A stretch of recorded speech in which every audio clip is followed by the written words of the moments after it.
Afternoon and welcome once again to Gaming Under the Influence. I'm Mike here with Alex, coming to you from GreenDragonCVR in Woodbridge, Ontario, to talk to you again about video games. Oh yeah. How is life, man?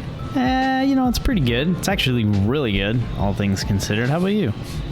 It's not bad, and that's a large part because of the fucking incredible quantity of amazing games to play. Yes. No, we were just saying, it's only the end of February and we're already drowning in fucking awesome world-class games. It's true. It's the last day of February, mind you, but yeah, still also just February, and I feel like I haven't been able to keep up this year, like, at all. Yeah, I feel Which a little bit behind, usually too. the case, but just it's so much worse this year. There's a lot. Which is good. It's densely packed the first 2 months, and Yeah. we've gone over this already in a couple of previous videos, and we've talked about the individual games, but the theme of this video is going to be just how optimistic we are about the status of the medium in 2023. We think, Yeah, definitely. maybe not the industry, which is a fucking stupid thing to celebrate in any case, but the medium of video games is as good as it's ever been. Yes, yeah, there's definitely that this important difference there that, I think so. we're mostly focusing on the good games that have come out this year and how overall the industry could be better in a lot of ways. We can nitpick and go over it, but The essentially industry, the money-making apparatus is inconsequential to that, right? Yeah. Like, if anything, it cannibalizes the goodness of the whole thing. It's but pretty gross. We can easily say, though, if we consider the history of video games as a medium of artistic expression, historically, there's never been so much awesome shit being expressed with the medium. I think that's the key thing. It's like, despite what is going on, there's actually surprisingly a lot to be happy about and excited for and optimistic. There's a lot of good still there, Yeah, and I think let's just getting right into it. There's probably a few reasons that are the precedent for things being the way they are right now. Like we've talked in the past about this concept of, there being like a grammar of genre, like a fucking stable set of conventions that have become commonplace that people then, use to express their ideas. And because that shit's already been figured out, they can just devote more time, like the way that FPS mechanics are now standardized across all FPS. Yeah, a lot of the experimentation happened already, and we've kind of arrived at this point where things are the genre has pretty, a determinate. That's right. Yeah, pretty figured out, like as if a template. Like I want to make formula. an FPS game, right. or a formula. You can just, boom, it's going to be like this. The material basis is set so that you can therefore, spend more time formulating your concept, like what's specific to your work you're going to express in this medium, right? Instead of building, it's like trying to figure out a language every time you want to write a poem. No, you write in language, right? The one that's already there. Exactly. Similarly, I think the rate at which we're seeing good games coming out now is probably because of the fact that genre conventions have been refined to this point where like somebody can easily step into the shoes of making, let's say, an open world fucking action adventure game. And draw on like various things around them even in recent years and come up with something that at least at the gameplay level is pretty fucking amazing. And I think Hogwarts Legacy is testament to this, Yeah. Which is, like we've said before, it's fairly unremarkable in terms of its gameplay conventions, but it's a fucking really well-made game in that genre, right? So who gives a shit what kind of innovation it offers at the level of mechanics? If at the level of, at the level of those mechanics, everything's well done and refined, and it can spend most of its energy. Then the team who designed it could have spent most of their energy instead building a fucking engaging the world. Yeah, working on the fiction. A beautiful world. I was looking at the map because I don't have it all unlocked, but Leanna was showing me how far away she is from the castle, and go to the coast. It's fucking huge. It's very big. Wow. A lot of stuff on there. I really did not expect the game to be that, that good and dense and depth, deep and whatever anyway, but it's a tangent, but yeah, I do like it a lot. I mean, it fits what we're talking about. I mean, it's part of, one of the games that came out this year that really just show off like the fucking medium in its best forms, like. Yeah, I think that's a great example of what we're talking about, right? Like it has standardized mechanics, and for that reason, like it didn't invent anything. It just made it not even the universe that it's not even the universe, literally, again, because of the genre conventions have been refined and their quality, and like people can step into them and enjoy them without them having to be innovated each iteration of the genre. Now a developer can sit there and build a fucking engaging world, like in the Potter universe, I guess, with all of these like alternative historical occurrences that you don't see in the main fiction. So it's awesome. Really like how that advancement in terms of like standardized mechanics allows developers to devote more time to building fucking fully fleshed out and ontologically complete worlds, And Harry Potter's a great example of that, but There's a couple of other things too, probably like Atomic Heart we could point to. Oh yeah, Atomic Heart for sure. Captured by this description as well. Even Forspoken, to an extent, I think fits Definitely this well. Although Forspoken. many people listening would probably disagree that it qualifies as a good game. I would say fuck you to those people. I think it definitely does. Honestly, we've talked about it. Yeah, it really that horse didn't is beaten and dead. I didn't think it would turn out the way it did, but it did, and we both really liked it. Yes. I played the shit out of it. It's an I excellent finished game, it quickly for my own standard, and yeah. I enjoyed it. Yeah. Wouldn't mind going back in it again, but I don't think we're going to see any DLC. Really. I doubt we're going to see any DLC. I'm pretty sure those people don't have jobs anymore, unfortunately. What a sham. Yeah, it's pretty ridiculous. Yeah, that's more of an example of why like the industry sucks. Yeah, let's not. And, That's, like, so we'll just leave that there. The industry is the whole like capitalistic apparatus of like fucking criticism, like consumption and monetization, right? And like I said, if we have to tolerate these things, we definitely don't have to celebrate them because they definitely don't contribute to the goodness of the stuff we're discussing. They are an impediment to it if they're causal factors at all, right? And that's why it's amazing to see these little, like a golden game come out and like a fucking something good out of shit. And there's been a lot, right? So that's there's been quite a few things. And that if pressing forward with this theme that we're in this like new golden age of video games, like it really seems so. I think so, and it does have a lot to do with that the fact that like genre conventions have been standardized, so new developers can just step into the shoes of making a certain kind of game and devote more time to their fiction. There's this fact, yes, but there's probably also the fact that this perception that single-player games are dying and all this shit is long since dissipated, right? That's good. Yeah. That hasn't been hasn't been said at all by anyone with half a brain. So it hasn't been said, yes, and for sure people don't develop like true. this anymore either. Like you don't see these ridiculous like horseshit fucking games coming out like with the same prolificacy as before. Yeah. And instead, what you do see is a lot of indie offerings or even AAA offerings in genres that we really want to see populated further, right? Like something like Wild Hearts, a lot for of things example. have been making a comeback, So Wild from Hearts, EA, the originals program there, and Koei Tecmo, if I'm not mistaken. Being a Monster Hunter-like title, and we've seen all kinds of remakes and remasters, even like the Dead Space coming back. I honestly never thought it would happen. And Dead Space and the Callisto Protocol, and again, coming back to this idea, like Dead Space and Callisto, Monster Hunter, and Wild Hearts. This is another instance where we see like genre conventions that have become standardized, and for that reason, another developer can step into the shoes of making those kinds of games competently and well. Right? We're in the age of Dash-like style games. Dash-like styles. You're exactly right. Yeah, and Souls kicked all that off. With all the Souls-likes that came after, and there's Breath of the Wild likes, Returnal likes, there's Resident there Evil even likes, like a Death Stranding-like game coming out or something. There is. There's all kinds. All kinds of stuff imitating other stuff, but again, that's great because it means the material bases that each individual author is working with is further refined as it passes through people's hands, right? It's the capacity of a game maker to imbue that flesh with a new idea that is the reason we keep seeing such interesting stuff. I think games like Callisto, which I enjoyed a lot actually, games like again Forspoken, games like Hogwarts, games like Atomic Heart, right? And Octopath, you're playing this right now. You want to tell us a little bit about that? Octopath Traveler Obviously, this suits my fucking just description perfectly because it's doing nothing but a riff on pre-existing genre conventions. Yeah, it's basically like the Final Fantasy, Bravely Default, Octopath. They're all like sort of like new series just that are like loosely based on just original Final Fantasy games. Like they're like modern versions of like 1 to 6, right? Yeah.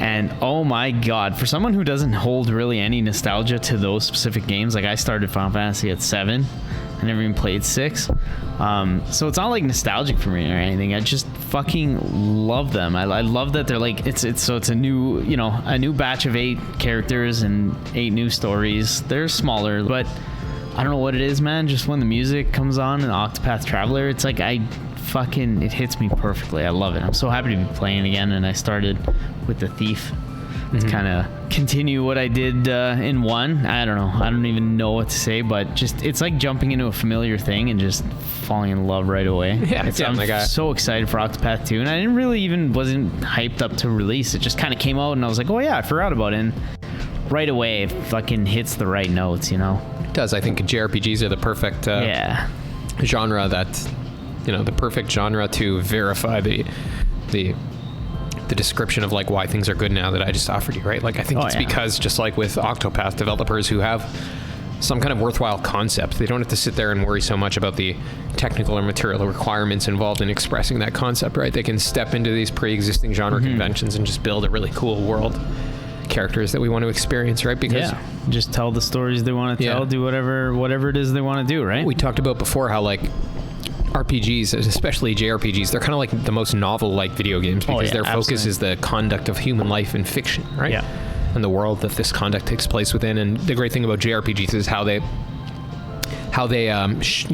they use like just basic human interactions as the site to deal with like fucking more transcendental subject matter, like this Christ child shit, you know? A guy who's like some basic guy and he has friends and stuff, but behind it all, he's like the fucking savior of the universe and the star child who's gonna fight back the darkness, etc. Right? So JRPGs are this like tried and true genre, like both in terms of their mechanics, which Octopath 2 perfectly exemplifies. Like it's just the most traditional JRPG you could conceive. Absolutely, yeah. And in terms of like its, world building and storytelling, it does have that same like focus on like human interactions that are the site for this like cosmological occurrence, right?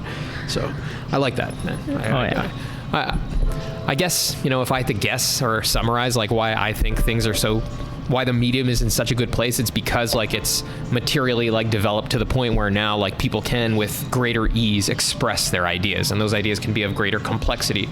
If anything, there's even like tools to make games are more accessible to people, like anyone with the internet and $100 or whatever. Yes. Sometimes not even, sometimes it's free. So there's a lot that play into that, right? And like you said, pretty much anyone can start making a game, and for companies who are already involved in it, obviously, like it's just easier than ever to take an idea and run with their formula, let's say, right? And not only in terms of it's not just that the technology is available, it's that the conventions are worked out. There's not. You want to make a certain kind of thing, you just need a fictional justification. You just need to build the world. You don't need to sit there and devise exactly how it's going to play and stuff like that. Yeah, all that like dark day experimentation shit is kind of done, and that's it's a good thing because it kind of does away with it. On one hand, it's kind of shit because some of that experimentation leads to unique experiences too, but at the same time becomes a possibility. Right, exactly. But at the same time, like that's not out of the fucking. It's not prohibited. It's like exactly, you can still conduct experiments. People can still do that. It still does happen, just that, of course. For the vast fucking majority of shit that comes out and wants to, use their idea and make a game, right? Yeah. It's available. It's easy. There's ways around it to figure. I think though, even the sense in which like the standardized conventions make it easier for something to make a kind of genre that already exists, it makes it it makes it that much easier too for people to invent new genres because they have these like concretized, like coherent aspects they can work with and blend together to make something new. True, right? yeah. That's how Valheim came to be, for example, right? Like it's fucking got this like frame-based action, Souls-like style combat. It's got Minecraft building. It's a bunch of elements that are predetermined in their own genres, and these guys are like, let's fucking meld them together. And it's crazy now that almost every freaking AAA game that comes out has the shit like Hogwarts Legacy has building. It's a fucking Souls-like too. It's got building elements, right? You see what I mean? Like these codified genres, like yes, sure, like maybe they like I don't know, like.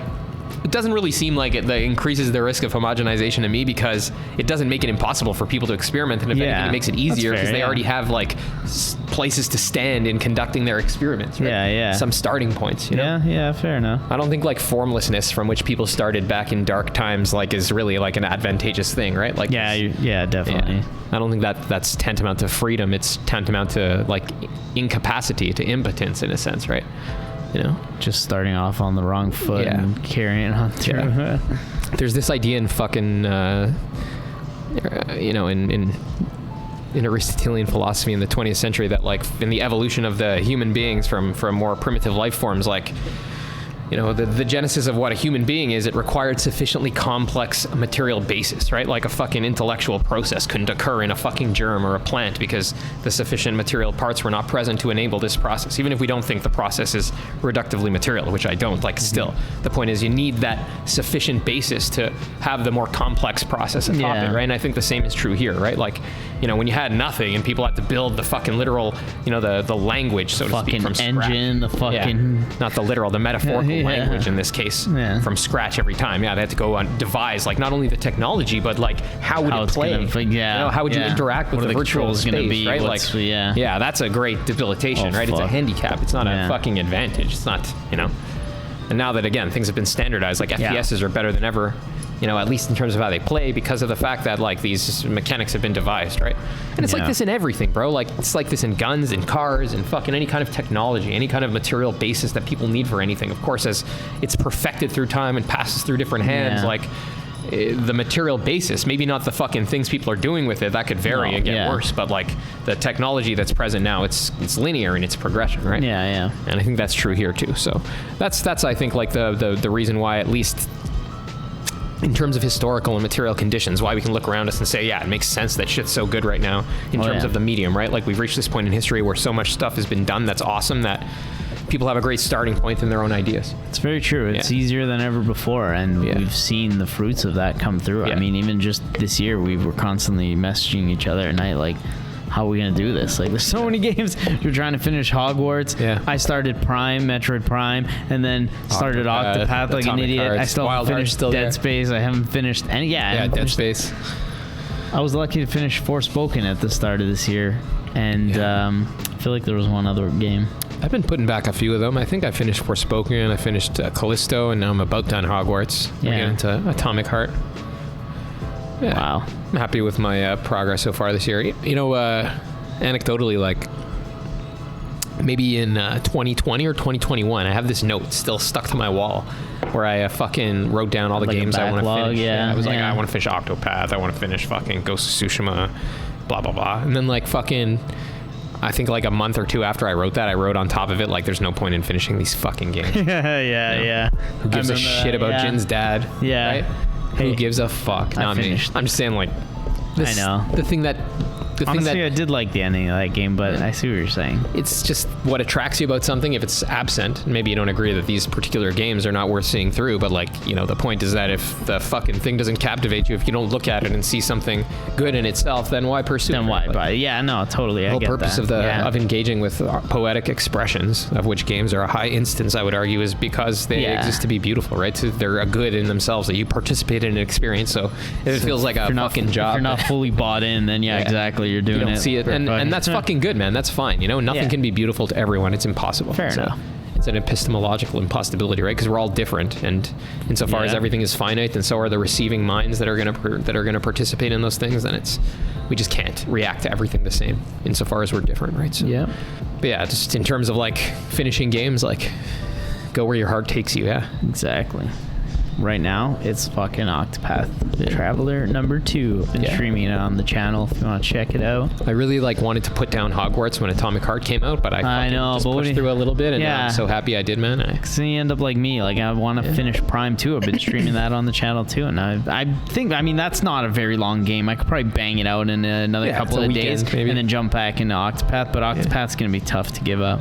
Yeah, true. So I really Smash like that, it. Then. It's probably going to be a 40, 50 hour thing. No, Octopath's going to be a disaster, and I wonder if they'll have like same thing in 1, which we didn't even finish. The final boss. Probably. Remember we tried? We were streaming it at one point on the channel. We did multiple like runs, and just not good enough. I remember that. Very difficult. Yeah, fuck. I'd like to get into that too, but again, there's so much stuff coming. Yeah. You know? Pretty sure there's this other game now called Scars Above, which kind of looks like Resident Evil and like Returnal. Yeah, exactly. I'm pretty stoked to try, I must say. And that one's coming soon too, right? Yeah, it's gonna be here tomorrow, I think. This year's not gonna let up yet, eh? No, it's not gonna let up. Fuck.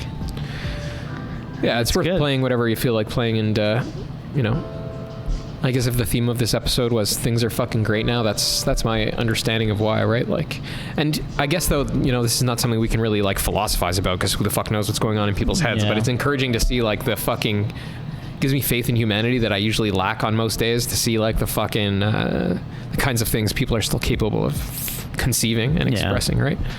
Against the like whole fucking trajectory of history, there's still like fucking. It's true. It's good to see really beauty cool poking stuff through the crust. Through the cracks.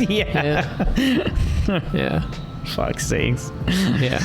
I like to think that, like, you know, streaming and fucking like streaming in terms of like streaming distribution, or even people streaming games to commoditize the experience of the fucking of playing them, right? Like things are like fucking being, you know, absorbed, like they're becoming market imminent more and more. But like the great thing of fucking single player games, the likes of which we've been discussing, is that they're a holdout of this shit. Like once, you know, they're almost like when you're playing the thing, it's almost post-economic. It's fucking useless to the entire world. It's just you and that thing. It's like totally antithetical to being a productive human being. You know what I mean? It's true, yeah, because, you know, especially the most of the sales that a game like that make are just really within like the launch fucking window, and then like it trickles off to nothing, and there's no you know, online, always fucking connected, updated, this, that, like the only thing that'll give you a boost is like, you know, maybe a DLC or something. It's just a very different space, right? Yeah, you enter into the text and it's you and that thing. It's like you're in another universe for that, you know. And it's amazing. Really gratuitous. You know. It's a part, right? Like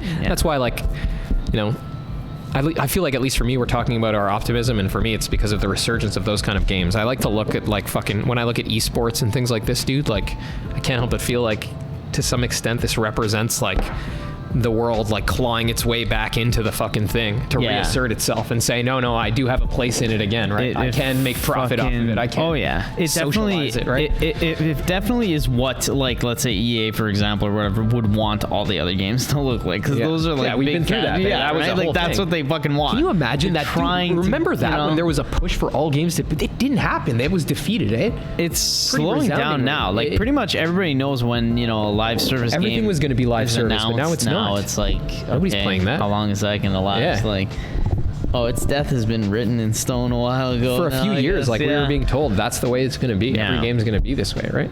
Single player games are dying, and that's okay. I remember that fucking shitty article from Forbes. Yeah, you stupid asshole. He actually had to quit, I guess. That guy, his name was Dave Thier. He's also the guy who wrote the Sekiro Easy Mode article. Truly embarrassing person. Yeah. Fantastic. What a loser. Yeah, it's a good time to be optimistic. Lots of great games, lots of great ideas being expressed with the medium. Keep playing them and resist the commoditization of that experience, you know. Keep it between you and the game. Thank you guys very much for tuning in, and enjoy your games. Take care. Yeah.